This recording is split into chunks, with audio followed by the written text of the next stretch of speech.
All right, guys. So this here is honestly one of my favorite stories of the day. I find this story hilarious. It almost sounds like something The Onion would write. So this is in The Hill. Trump tried to pay lawyer with horse. New York Times reporter writes in new book. Former President Trump once tried to pay a lawyer with a horse. The New York Times reporter David Enrich revealed in his new book, according to The Guardian, Trump offered the lawyer, whom he owed $2 million, the deed to a stallion.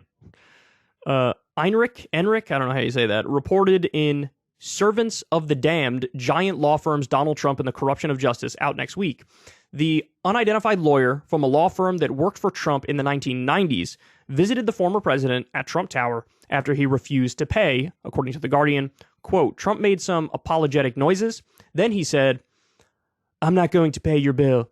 I'm going to give you something more valuable. The former president then rummaged around in a filing cabinet, pulled out a deed to a horse, supposedly worth $5 million. Now, let's be clear here. This is according to Trump. That's why it says the word supposedly worth $5 million. So this is Trump saying, I'm going to do you much better than the $2 million that I owe you. What if I gave you $5 million in the form of a horse? Once he regained the capacity for speech, the lawyer reportedly said, this isn't the 1800s. You can't pay me with a horse. I so wish I was there to see this exchange. After the lawyer threatened to sue, Trump eventually paid at least a portion of what he owed. Heinrich wrote, according to The Guardian, Trump has racked up extensive legal fees in the last few years in the face of personal litigation and government investigations, according to ABC News. The Republican National Committee, which has paid nearly $2 million to law firms representing the former president since October 2021, recently threatened to stop paying Trump's legal fees if he announces another run for president, an RNC spokesperson recently told the network. So look, there were a lot of stories pretty recently about how Trump cannot get a good lawyer. He can't get a good lawyer. In fact, it looks like he's literally picking lawyers based on looks. Like he had a team of these young, attractive female lawyers. And everybody's like, well, that's kind of weird. What's going on here? And then you looked up the credentials of these lawyers and it wasn't good. Well, come to find out, every big name lawyer was turning him down. And, there's probably political reasons for that. But then there's also career damage that can come about as a result of it. And then there's also the fact that these people probably know homeboy stiffs people all the time. You tried to pay with a horse? Who does that? That's not a thing. Pay with a horse. Are you kidding me? Okay, so, this inspired me yet again to go back, because one of my favorite things to do is go back and look at all of the detailed reporting on the various Trump scams and Trump stiffing people who've done work for him. Because this is who this guy has been his entire career, his entire life. And I found this article right here. So this was in The Week, a brief history of Trump's small-time swindles. So, here, let me give you some of this. So Trump had a personal driver. Noel Cintron, 59 years old, or at least was 59 years old, says he worked as a chauffeur for Trump and his family for 25 years.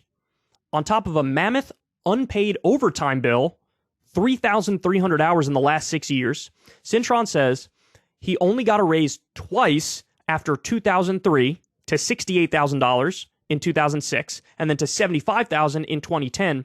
The second bump came with a requirement that Cintron give up his health benefits. All told, Cintron is suing Trump for at least $350,000 in damages. So this guy was stiffing his own driver. And by the way, if you're a billionaire and you're only paying your driver $68,000 and then you bump it up to $75,000 but take away their health benefits, come on, man. If you're a billionaire, you can afford to pay your driver more than that. You should pay your driver more than that. And again, he wasn't even paying $350,000 in damages the dude was suing for. Trump was stiffing him.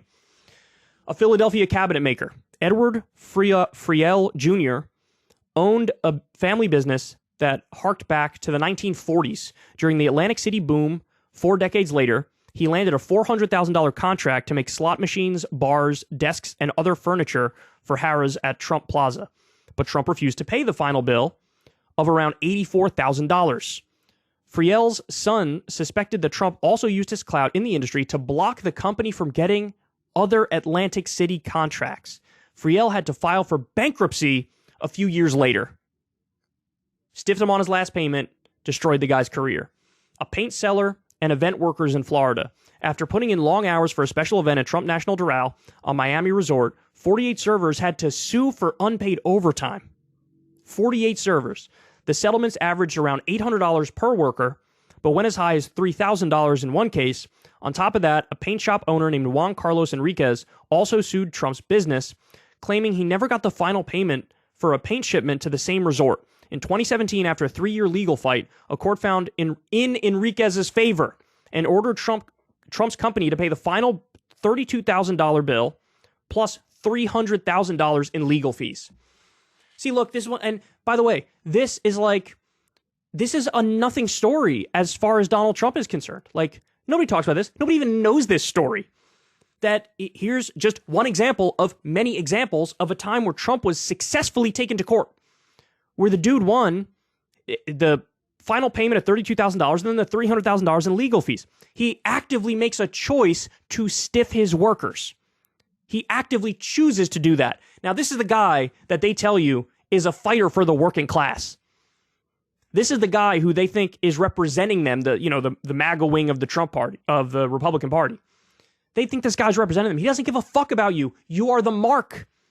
You are the mark. He's conning you. He's scamming you.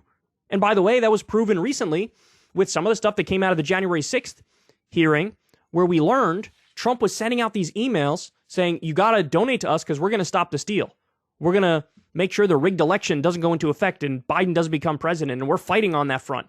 And they raised like $250 million, and none of that money went towards what they said it was going to go towards. None of it went to actually stopping the steal. So they lie.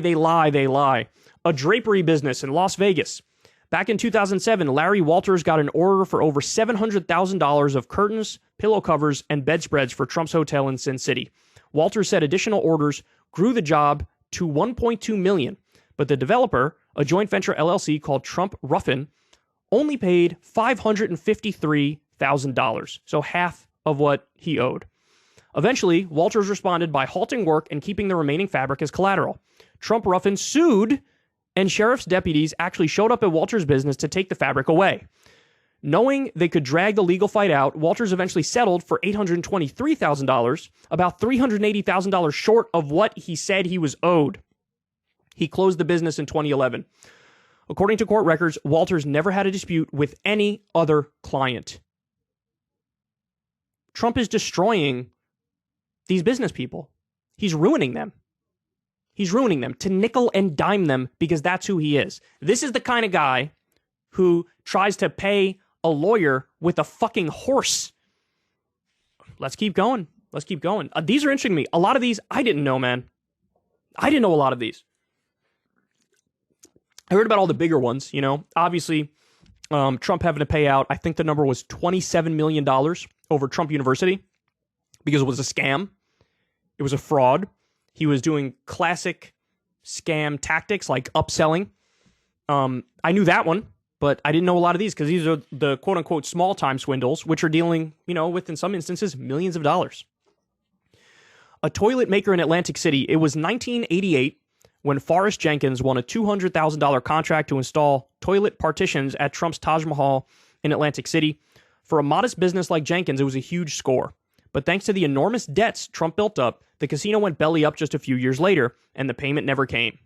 After years of fighting in bankruptcy court, Jenkins only got $70,000 back and was nearly ruined in the process. According to CNN, dozens of other contractors on the project went through the same ordeal.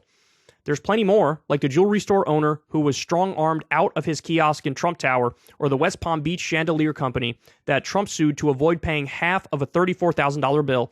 Even lawyers who helped Trump in his fights with contractors later got into payment fights with Trump himself. So again, how much more evidence do you need? Okay, what is Occam's razor at this point? All of this reporting, all of these specific stories with all the details are fake news, or Trump's a fucking liar and a con artist. What is more likely? Of course, not everyone who worked with Trump is unhappy, and he's won plenty of his legal fights. Reuters looked at over 50 court cases and liens related to Trump projects. The majority said they were paid in full and happy to work for him, but at least a dozen said they had been left out of pocket or had watched as other contractors were shortchanged. A far more sweeping investigation by USA Today found Trump was involved in over 3,500 lawsuits during his last 3 decades. At least 60 lawsuits, along with hundreds of liens, judgments, and other government filings, were from contractors claiming they got stiffed. 60 lawsuits. 60 times Trump stiffed these people. USA Today also found 24 violations of the Fair Labor Standards Act since 2005 for failing to pay overtime or minimum wage. The other thing he would do, by the way, conservatives, for those of you listening out there, is he would hire undocumented immigrants. Because, he viewed them as cheaper labor. Anyway, there you go. This is the guy. Tried to pay a $2 million bill with a horse, which is something that may be the first time it's ever happened in human history, because nobody else is that obnoxious or stupid to try it. If you want to see me and Crystal Ball interview legends like Noam Chomsky, Cornel West, and more, subscribe to Crystal, Kyle, and Friends on Substack. $5 a month gets you the video version a day early. Remember, we take 0 ad dollars for this podcast. Or you can sign up on Substack for free and get the audio version a day later. Link in the video description box below.